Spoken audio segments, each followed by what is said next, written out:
Sedgwick County ran into several issues while trying to vote in this historic primary election. County Election Commissioner finally ready to answer some of our questions. Let's listen in. We did assure everyone who is in line at 7 o'clock that they could vote.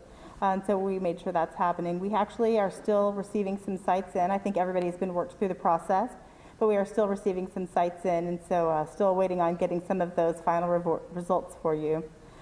We did have a bit of a mishap this afternoon or this evening where at one site, some election workers indicated to some people in line that they needed to leave and go to another location in order to vote. That was an incorrect decision that they did not have the authority to make, but we quickly worked to rectify the situation. We did get a hold of those election workers and informed them and sent notices out to all of our sites that if these individuals showed up, that they should be allowed to vote provisionally, and we've got a process in place to verify who those voters were, and so we can work to address those votes appropriately. But it was a busy day. We had a lot of voters turn out, really unprecedented in this type of election, so we are very excited about the turnout and are working to finalize those results. We're still getting some in, and we should have some more for you soon. Commissioner, we've had a lot of questions regarding that 7 o'clock time frame. As of 9:30, you still had 10 locations that were still processing voters.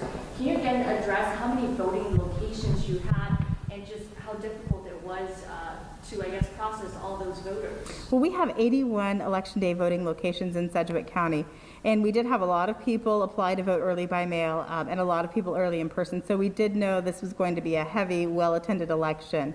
We did expect those lines, and we did see some lines today. But we are very excited that a lot of people came out to have their voice heard and get their vote cast.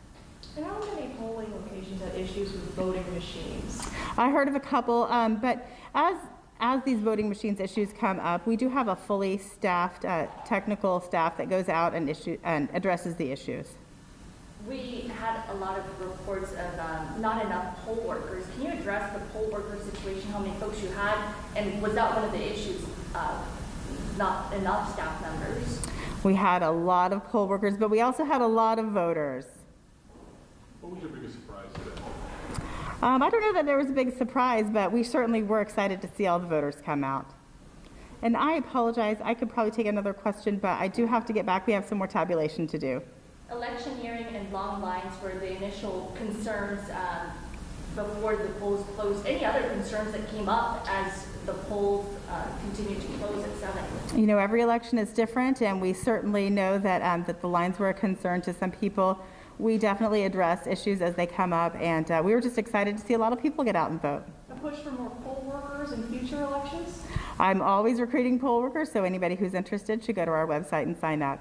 And any concerns regarding electioneering, do you want to address that? Electioneering is something that takes place on election day, and anything that was reported to us within the poll site, we work to address if appropriate. There are some things that sometimes can be done in the community, and some of those things should be reported to law enforcement if they are not within our purview, but we are not enforcement agents. But anything we see within the polling site, we do work to address swiftly. And I'm sorry, I do need to go back and get to the tabulation room. Thank you.